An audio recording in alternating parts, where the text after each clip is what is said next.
Hello, Professor. We're back for discussion board number 11.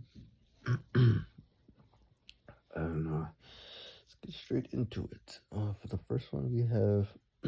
Sorry.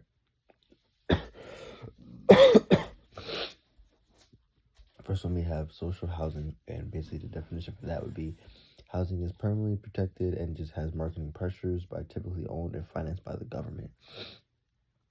For example, about 60% of residents live in the government and subsidize in apartment buildings and have served both low and middle income residents households. Income mixing definition would be strategy and housing policy where housing and developments are designed. Another example would be social housing includes both working hard class families and professionals in the same complexes. Also have limited equally cooperatives, deed restrictions, and community land trust. And I have housing models where basically resale speculations are limited and affordable to preserve long term. For example, I have the U.S. has been from 165,000 to 225,000 of residents owned and limited to equity housing. And to me, why it matters, models with highlight low housing can be structured and just have low marketing committee and social goods. For number two, the author says the U.S. messed up by privatizing housing by just putting all our trust in private markets and having mainly builds expensive apartments and all that type of good stuff, and just having public housing not defunded or defunded.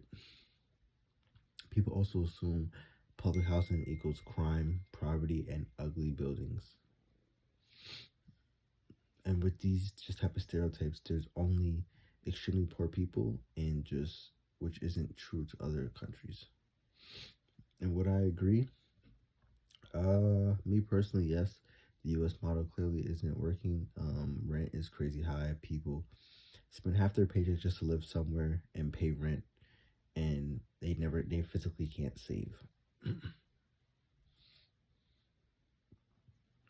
Number three, social housing can be doing it for almost 100 years. The government also just builds housing, own housing, and protects affordability for the long term. The U.S. just mainly use it as to make profit, as like private developers, landlords, depending on raising rent. The government barely building houses anymore. For private sectors, you have zoning laws. Developers lobby against local housing, social housing, excuse me, because it competes with their business models. Politicians protect their homeowners' interests and not renters. And they also funding and prioritizing the U.S. by just having huge tax breakers and homeowners, and very little funding for public housing. Mm, Number four, do I believe we should decommodify housing? Me personally, I do think we should, because we should decommodify some housing at some point. Right now, the U.S. is only treated mainly like there's ways to make money. Housing is basically a need, like food and education. If no one drives that, there won't be no stability. Just having the private market, it fails on affordability. Developers prefer luxury units, and just because its profit is higher, not because they actually need them. And how could we do that? I feel like we could just build large scale socials income and just housing. For the next part of number five, to answer number five, I would say my solution would be high value in land, just like city core, where it keeps access to many opportunities. Half good house, basically a new type of where they build stuff, where they have typical small isolated houses in cheap land. They provide a good half good house. be half finished but good quality. Other engaging communities, they help shape designs and they help expand later, meaning the solution is not just top down. And just approach helps in many different ways. I feel like if families remain close to employment opportunities, it might be in person suburbs, approximately to schools and public transportations and health services would just be staying core. And number 6, I have turn empty houses, buildings into housing, create half houses. Um, corporate landlords from buying single family homes, building communities, use public for social housing, award states will legalize.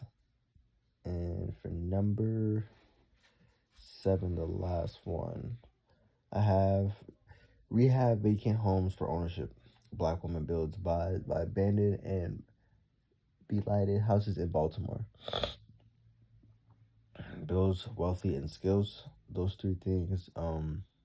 Women participate in workshops or hands-on constructions, training, carpentry, electrical, plumbing, and also could just used by strengthening neighborhoods.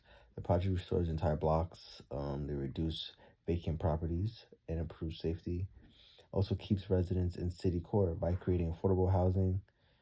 And inside the city, women stay closer to jobs, schools, transit, and service by creating affordable home ownership inside cities. And that's all I have for number 7. I'm at number 11. If you have any questions, let me know. If not, have a good weekend.